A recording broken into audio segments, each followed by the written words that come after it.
मैं कोशिश करूँगा कि 15 मिनट के अंदर अंदर इसको वाइंड अप कर लूँ, क्योंकि गूगल मीट का सेशन भी ख़त्म हो रहा है। तो सर कॉलर ट्रेडिंग करते हो सर? इसके साथ में कॉलर ट्रेडिंग करते हो सर? क्या मतलब कॉलर ट्रेडिंग? मैं समझा नहीं सर। फिर लेट आया हूँ। ओके। लोट साइज का क्या मतलब है? देखिए 0.01 आप लोगों को नज़र आ रहा है, इसका क्या मतलब है? इसका सिंपल ये मतलब है, ये जो प्राइस आप लोगों को दिख रहा है 3354 या 3355, समझ गए?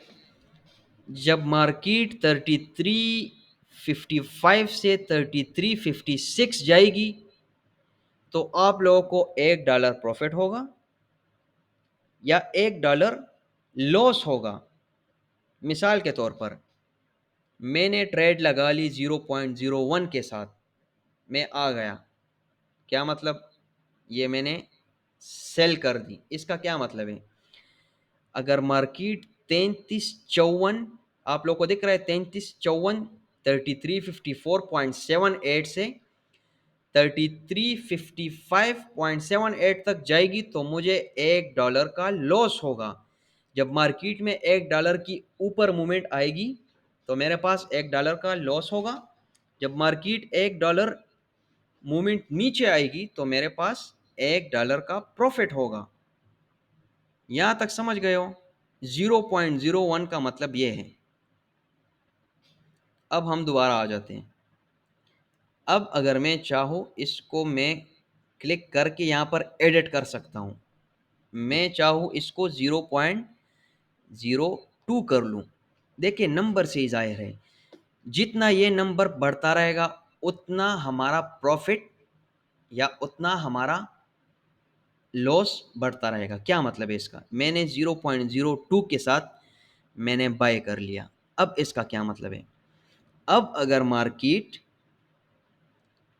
3355.70 से 3356, मतलब 3355.70 से 3356.70 तक जाएगी तो मुझे $2 का प्रॉफिट होगा या $2 का लॉस होगा। ये देखिए 3355.70 से 3356.80 तक गया है। देखिए अब दोबारा नीचे आ गया, 80 तक गया था तो ये मुझे $2 प्रॉफिट दे रहा था। तो जितना हमारे पास लॉट ऊपर जाएगा, नहीं 20 पिप्स नहीं, 10 पिप अगर मार्केट ऊपर जाएगी तो हमें, अगर हम 0.02 के साथ एंटर हुए तो हमें $2 का प्रॉफिट होगा।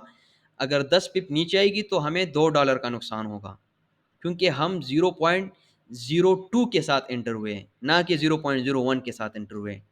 ये वन वाला मैं हटा देता हूँ। ये आप लोगों को दिख रहा है 0.02?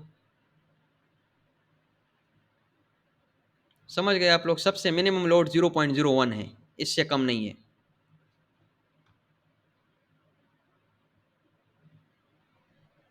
अच्छा, अब मैं इसको 0.01 है ना, अब मैं इसको 0.10 कर देता हूँ। इसका क्या मतलब है कि मार्केट में अगर 10 पिप मूवमेंट होगी ऊपर या नीचे, हमें $10 का नुकसान या $10 का प्रॉफिट होगा। मतलब $1 की मूवमेंट होगी मार्केट में ऊपर या नीचे तो हमें $10 का नुकसान या $10 का प्रॉफिट होगा। अब मैं बाय कर लेता हूँ इसको 0.10 के साथ। अब हम देख सकते हैं ये 0.1 क्यों आया?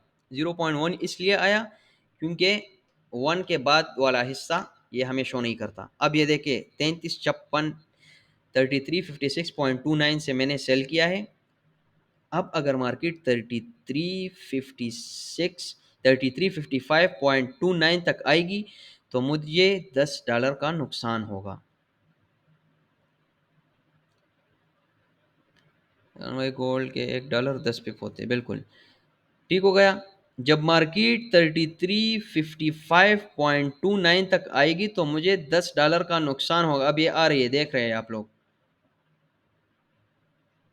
यहाँ तक समझ गए? 0.01, 0.02, 0 जिस तरह आप लोग बढ़ते रहेंगे उसी तरह आप लोगों का लॉस या प्रॉफिट बढ़ता रहेगा। अब हम आ जाते हैं 0.02 को भी छोड़ के 1.00। इसका क्या मतलब है? नंबर से आप लोगों को साफ जाहिर हो रहा है। 1.00 आ गया, पॉइंट निकाल ले तो क्या बचता है? 100 बचता है। 100 बचता है। 100 मैंने, अच्छा यहाँ पर ये शो कर रहा है कि नॉट इनफ मनी। क्यों? क्योंकि यहाँ पर इसका लेवरेज कम है। लेवरेज को भी छोड़ देते हैं, वो थोड़ा सा एडवांस हो जाएगा। अब मिसाल के तौर पर असल में मैंने इसका प्राइस जो है वो कम रखा था, अमाउंट। मिसाल के तौर पर हम 0.50 के साथ देख लेते हैं। 0.50 का क्या मतलब है?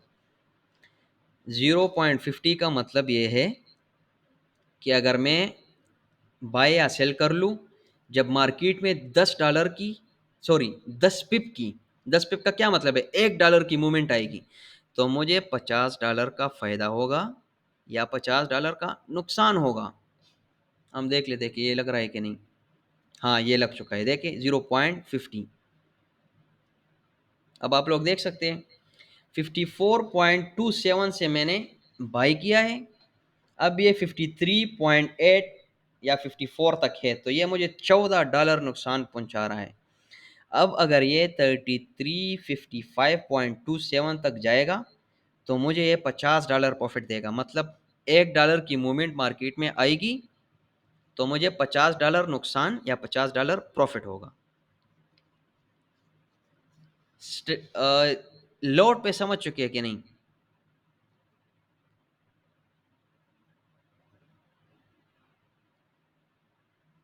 ओके।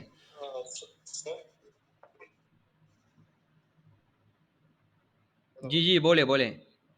सर जिस पॉइंट से हम अपनी ट्रेड ओपन करेंगे, फॉर एग्जांपल आपने ट्रेड ओपन किया 3354.27 हाँ इससे ऊपर जितने भी पिप्स या पॉइंट्स ऊपर जाएंगे, जितनी प्राइस बढ़ेगी उस पे हमारे डॉलर बनेंगे। अब बिल्कुल, फॉर अगर एग्जांपल बाई की होगी हमने तब डॉलर बनेंगे। सही, और अगर फॉर एग्जांपल 3355 पर अगर प्राइस चली जाती है हाँ, तो फिर ये हमारा $1 मूवमेंट होगी और हमारे जो पैसे बनेंगे वो $50 बनेंगे। $50 बनेंगे, बिल्कुल। सही। क्योंकि हम 0.50 लॉट के साथ एंटर हुए, 0.5 यहाँ पर आप लोगों को दिख रहा है। ठीक हो गया। इसी तरह अगर आप लोग 1 स्टैंडर्ड के साथ एंटर हो जाए, मतलब 1.00, ये असल में क्या है? 100 ही नज़र आ रहा है ना। पॉइंट निकाल लो तो क्या है? 100 नज़र आ रहा है। जब हम बाय या सेल कर लेंगे और मार्केट में सिर्फ $1 की मूवमेंट आएगी, मतलब 54 है ना, 54 है, ये 54 से 55 हो जाएगी ना, तो हमें $100 का नुकसान या $100 का प्रॉफिट होगा सिर्फ $1 की मूवमेंट से। तो अब आप लोग सोचें, अब जिनका जो गैम्बलिंग वाला सोच होगा ना, तो वो किस चीज़ पे आएंगे? वो तो समझेंगे कि भाई बस प्रॉफिट ही प्रॉफिट होगा भाई, 10 स्टैंडर्ड लेंगे। इस तरह हम जो है ना 10.00 लेंगे तो इसका क्या मतलब है कि $1 की मूवमेंट आएगी तो $1000 प्रॉफिट होगा या $1000 लॉस होगा सिर्फ $1 से। मतलब 54 से 55 हो गया तो हमें, अगर हमने बाई किया होगा तो हमें $1000 प्रॉफिट होगा। समझ गए? तो सर इसमें मैंने अपनी ग्रीड को काबू करना। यही मेन मसला है। क्वेश्चन पे आएंगे लास्ट में। अब मैं सिर्फ आप लोगों को समझा रहा हूँ। अब जो गेमलिंग सोच वाले होंगे ना, वो क्या समझेंगे? वो समझेंगे कि भाई हमने क्या करना है, हमने जो है वो बस $50 अकाउंट में डाल लेने हैं। क्या करना है यार, 54 से जो है ना 50 स्टैंडर्ड ले लेंगे, 50.00। क्या हो जाएगा यार, $50 चले जाएंगे और कम से कम 4-5 हज़ार तो आ जाएंगे ना। तो अगर ये इतना आसान होता ना, अब हर कोई जो है ना मिलियनर और बिलियनर होता। ये इतना आसान नहीं है। ठीक हो गया। तो मेन चीज़ जो है ना, मेन चीज़ आप लोगों ने ये चीज़ कंट्रोल करनी है। कंट्रोल किस तरह करनी है, वो रिस्क मैनेजमेंट में हम डिस्कस करेंगे। ठीक हो गया? अच्छा, 1.00 से कम जितने भी लॉट्स हैं ना, उसको हम माइक्रो लॉट बोलते हैं। क्या? Micro lot. जब 1.00 आ जाते हैं तो वो स्टैंडर्ड लॉट बन जाता है। क्या? Standard lot. और फिर 1 से ऊपर जितने होते हैं तो वो स्टैंडर्ड लॉट इसको कहते हैं। अब अगर मैं इस तरह कर रहा हूँ 0.50, तो ये है मेरे पास माइक्रो लॉट है। 1.00 से कम है तो इसको हम माइक्रो बोलते हैं। जब 1.00 हो जाएगा या 1.00 से ऊपर होगा, 2 होगा, 3 होगा, 50 होगा, 100 होगा, तो उसको हम स्टैंडर्ड लॉट बोलेंगे। अब आप लोग को एक मज़े की बात बताता हूँ। जितने भी हमारे पास बड़े बड़े बैंक्स होते हैं यूएस के, जितने भी मुल्क से, आप लोगों को पता है कि वो हंड्रेड स्टैंडर्ड लॉट्स यूज़ करते हैं एक एक ट्रेड पे। इसका क्या मतलब है कि अगर 10 स्टैंडर्ड लॉट कोई यूज़ करता है तो $1 पे उसे $1000 प्रॉफिट या लॉस हो रहा है। अरसलान खान माइक बंद कर दें। इसी तरह अगर कोई 100 स्टैंडर्ड लॉट यूज़ कर रहा है तो उसका क्या मतलब है कि उसको $1 पे 10,000 प्रॉफिट या 10,000 लॉस होगा। समझ रहे हो आप लोग? नो, कौन कह रहा है भाई 1.0 और 0.10 सेम? ज़मीन आसमान का फ़र्क है। 1.0 स्टैंडर्ड लॉट है, 0.10 माइक्रो लॉट है। 0.10 को 10 बार मल्टीप्लाई करो तब 1.0 आता है। मैथ्स में क्या है शोएब खान? ट्रेडिंग में जो है ना 80% मैथ्स काम आएगा, स्टैटिस्टिक काम आएगी। उसको आप लोग समझते हो कि नहीं? ये जब ट्रेड चलेगा ना और लॉस में जा रहे होंगे और आप लोगों को कैलकुलेशन करनी पड़ेगी, तब आप लोगों का दिमाग जो है ना जगह पे आएगा। विद इन अ सेकेंड्स आप लोगों ने कैलकुलेशन करनी होगी कि लॉस कितना होगा, प्रॉफिट कितना होगा, कहाँ पर मैंने निकलना है, स्टॉप लॉस कहाँ पर आएगा, कितना लॉट मैंने यूज़ किया है, कितने लॉस के साथ मैंने निकलना है। ये सब चीज़ें जो है ना, सब चीज़ें रिस्क मैनेजमेंट में आती हैं और वो हम डिस्कस करेंगे। हाँ बिल्कुल, टाइम बिल्कुल ख़त्म हो चुका है। तो क्या कहते हो, दोबारा आते हैं कि नहीं? इसका क्वेश्चन आंसर फिर बाद में लें, कंफर्म कर दीजिएगा, सिर्फ 1 मिनट है। सर एक मिनी लॉट भी तो होती है। बिल्कुल, वो भी होती है। मिनी लॉट होती है, माइक्रो लॉट होती है और स्टैंडर्ड लॉट होती है। इससे हमारा कोई लेना देना नहीं है। ये मैंने सिर्फ आप लोग को बताने के लिए कहा। ठीक हो गया? हमारा काम क्या है? लॉट को सही से यूज़ करना। वो 0.01 भी हो सकता है। कल सब भूल जाएंगे। कल जी, ऑल इज वेल सर, कल अगेन सर, कल कर लेंगे। चले इंशाल्लाह कल कल कर लेते हैं, सही है। जो क्वेश्चंस होंगे आप लोगों ने ग्रुप पे पूछना है। छोड़ दे सब कुछ, ग्रुप पे आप लोगों ने सब कुछ पूछना है, सही है। इंशाल्लाह फिर फेसबुक ग्रुप में मिलते हैं। ओके, अल्लाह हाफिज़, अल्लाह हाफिज़।